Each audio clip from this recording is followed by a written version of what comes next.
Hi friends, online preparation में आप सभी का बहुत बहुत स्वागत है। एंड फ्रेंड्स, आज का जो वीडियो है ये है कोड 510 यानी 510 का। आपकी डिमांड है कि 510 के भी वीडियोस आपके लिए लाया जाए, तो चलिए देख लेते हैं। इसमें हमने क्वेश्चन जो लिया है वो है कि संसाधनों से क्या आशय है और विद्यालय स्तर पर कौन कौन से संसाधन होते हैं। ठीक है ना। तो संसाधन से एक चीज इसको मैं आपको समझाऊं उसके पहले मैं बोल दूं कि आपके कमेंट्स आ रहे हैं कि जो वीडियोस जो ये बोर्ड है वो बिल्कुल साफ सही नहीं दिख रहा है कि इसमें क्या लिखा हुआ है। तो ये बात सच है, लेकिन इतना भी नहीं है। आपसे एक गुजारिश करना चाहूंगी कि प्लीज जब आप वीडियो वॉच करते हैं तो ब्राइटनेस को थोड़ा सा बढ़ाइए, क्योंकि जनरली हम लोग की आदत होती है कि ब्राइटनेस को कम करके रखने की, बैटरी सेवर के अकॉर्डिंग उसके हिसाब से हम लोग रखते हैं। तो जब आप वीडियो देखते हैं तो पहली बात कि आप का जो YouTube वीडियो की सेटिंग होती है तो उसको आप बढ़ाइए, जो उसमें पिक्सल्स होता है, और दूसरी बात अपने मोबाइल का जो ब्राइटनेस है उसको आप बढ़ाइए, तो वीडियो आपको अच्छे दिखेंगे, टेक्स्ट आपके समझ में आएंगे। तो चलिए देख लेते हैं, यहाँ पे ले लेते हैं संसाधनों से क्या आशय है। तो देखिए संसाधन क्या कहलाते हैं। एक ऐसे सोर्स या ऐसे पदार्थ या ऐसी वस्तु हम कह सकते हैं जो किसी की विशेष आवश्यकताओं को पूरा करते हैं। ठीक है ना। एक ऐसी चीज जो किसी की विषय वस्तु भी बन सकती है और उसकी आवश्यकता को पूरा भी करती है, वही संसाधन कहलाते हैं। हम संसाधन के बारे में बहुत कुछ पढ़ चुके हैं, पहले भी पढ़ चुके हैं, आप शुरू से ही संसाधन के बारे में पढ़ते आ रहे हैं। यहाँ पे देख लेते हैं कि विद्यालय स्तर पर, अब यहाँ पे संसाधन से आशय विद्यालय स्तर पे है, तो विद्यालय स्तर पे कौन कौन से संसाधन है। ठीक है ना। तो विद्यालय में कौन होता है, विद्यालय में एक टीचर होता है और शिक्षक होता है और छात्र होते हैं। तो यहाँ पे ऐसे कौन से ऐसे संसाधन हैं, कौन सी ऐसी वस्तुएं हैं जो दोनों के यूज में आती हैं, छात्र के यूज में भी आती हैं और टीचर के यूज में भी आती हैं। तो देखिए इसमें से हम सबसे पहले ले लेते हैं, क्योंकि क्लियर हो गया संसाधन क्या है। तो जो वस्तुओं, जो मानव की आवश्यकताओं को, ठीक है ना, जो मानव की आवश्यकताओं को पूरा करती है वो संसाधन कहलाते हैं। तो जैसे यहाँ पे हम पहला ले लेते हैं विद्यालय स्तर पर, क्योंकि स्थानीय स्तर पर जो संसाधन होते हैं विज्ञान के क्षेत्र की बात कर रहे हैं वो अलग होते हैं, और यहाँ पे हम बात कर रहे हैं किस पे, विद्यालय स्तर पे हम बात कर रहे हैं। विद्यालय स्तर पे तो इसके अलग संसाधन होंगे आपके। ठीक है। सबसे पहले हम लाइब्रेरी ले लेते हैं। देखिए लाइब्रेरी जो है, लाइब्रेरी आपको पता है यानी पुस्तकालय, जहाँ पे जनरली बुक्स वगैरह होती हैं और जाके हम पढ़ते हैं। तो पुस्तकालय में सिर्फ बुक ही वहां जाके नहीं पढ़ते हैं, और भी बहुत सारी चीजें होती हैं, क्योंकि हम विद्यालय स्तर पे पढ़ रहे हैं। तो यदि आप अपने स्कूल की लाइब्रेरी में जाइए, यदि आपके स्कूल में लाइब्रेरी है तो वहां पे आपको मुद्रित और गैर मुद्रित, ठीक है ना, मुद्रित और गैर मुद्रित जो चीजें होती हैं वो आपको वहां पे मिलेंगी। मुद्रित में आ जाएंगी आपकी बुक वगैरह जो होती हैं, मुद्रित यानी कि छपी हुई, ठीक है ना, टाइप की हुई जो चीजें होती हैं वो आपको वहां तो अवेलेबल होगी ही होगी। और गैर मुद्रित में जो इलेक्ट्रॉनिक सामान होते हैं वो आ जाते हैं। ठीक है ना। इसी तरह से हम दृश्य देख लेते हैं।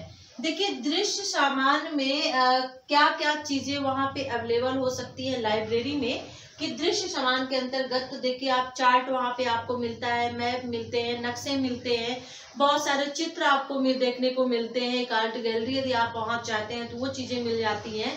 तो वो दृश्य सामग्री के अंतर्गत आ जाती हैं, जिन्हें हम देख सकते हैं, सिर्फ देख सकते हैं।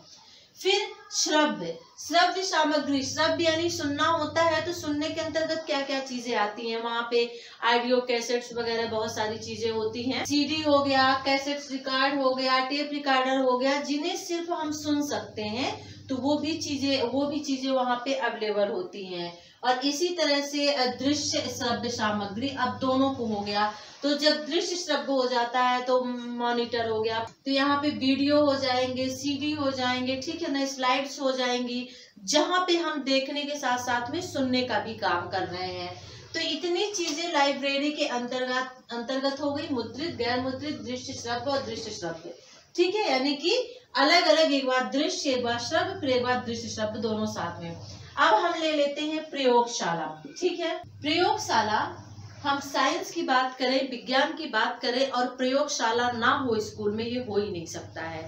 प्रयोगशाला जो होता है यहाँ पे दोनों का रोल अहम होता है। किसका किसका, एक शिक्षक का और एक छात्र का, दोनों का रोल अहम होता है। दोनों ही मिलके प्रयोगशाला में काम करते हैं। और काम किसका करते हैं? जो पदार्थ वहां पे होते हैं, उपकरण होते हैं, उन सभी का वहां पे काम किया जाता है। पदार्थ और उपकरण को लेकर ही काम किया जाता है। और कौन काम करता है? छात्र और शिक्षक दोनों मिलके करते हैं प्रयोगशाला में। और हम यहाँ पे विज्ञान के स्तर पे पढ़ रहे हैं, विज्ञान में पढ़ रहे हैं कि प्रयोगशाला, तो आपको पता है कितनी जरूरत होती है प्रयोगशाला की विज्ञान में, साइंस में। ठीक है, यहाँ पे छात्र और शिक्षक जो है अपनी अंतःक्रिया करते हैं, मिलके काम करते हैं। बहुत सारी जांच प्रयोगशालाओं में होती हैं, ठीक है ना। किसी चीज की यदि जांच करनी होती है, कोई नियम बन गए उनकी जांच करनी होती है, सत्य का पता लगाना होता है, तो हम प्रयोगशाला के माध्यम से ही लगाते हैं। तो इस तरह से संसाधनों में, यानी विद्यालय स्तर पे कौन कौन से संसाधन होते हैं? तो लाइब्रेरी, प्रयोगशाला, दो चीजें हमारी हो गई हैं। अब देख लेते हैं बगीचा। अब बगीचे में आप कहेंगे कि बगीचा कैसा एक संसाधन हो सकता है?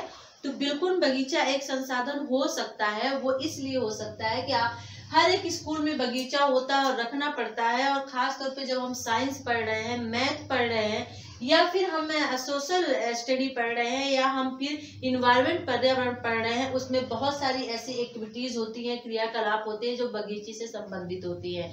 यदि हम साइंस पढ़ रहे हैं तो हमें लीफ के बारे में कुछ जानना है, ठीक है ना। लीफ कैसे वर्क करते हैं उसके बारे में हमें कुछ जानना है, तो वो वहाँ आपको बगीचे में टीचर ले जाएंगे, जो शिक्षक है वो ले जाते हैं बच्चों को, और वहाँ पे लीफ के वर्क के बारे में, एक पेड़ के बारे में, एक तने के, एक जड़ के बारे में बताते हैं।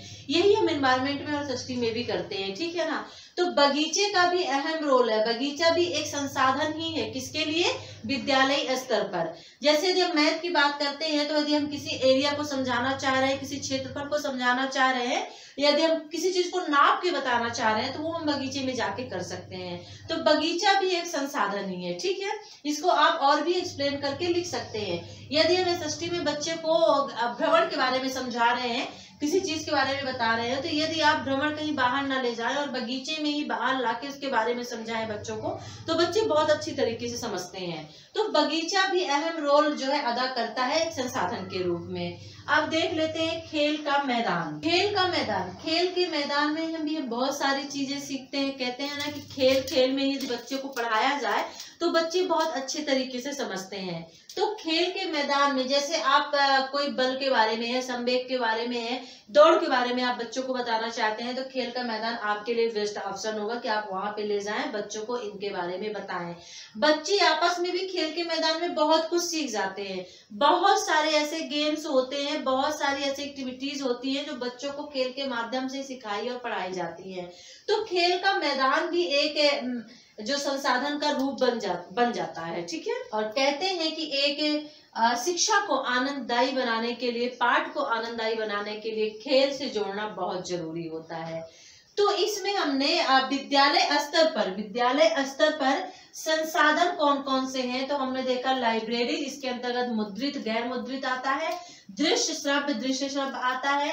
हमने प्रयोगशाला देखा जिसमें शिक्षक छात्र आते हैं। हमने बगीचा देखा, बगीचे का भी कॉन्सेप्ट आपका सृष्टि पर्यावरण से, मैथ से रिलेटेड है और वेरी इंपॉर्टेंट है आपका इसके लिए। और खेल का मैदान देखा। तो फ्रेंड्स, ये था आपका आज का वीडियो। ये वीडियो कैसा लगा जरूर बताइएगा। वीडियो को लाइक करिए, शेयर करिए, और अच्छा लगे तो कमेंट्स करिएगा। चैनल को सब्सक्राइब नहीं किया है तो सब्सक्राइब कर लीजिए। चलिए फिर नेक्स्ट वीडियो के साथ हम आपसे फिर मिलते हैं। तब तक के लिए टेक केयर, बाय।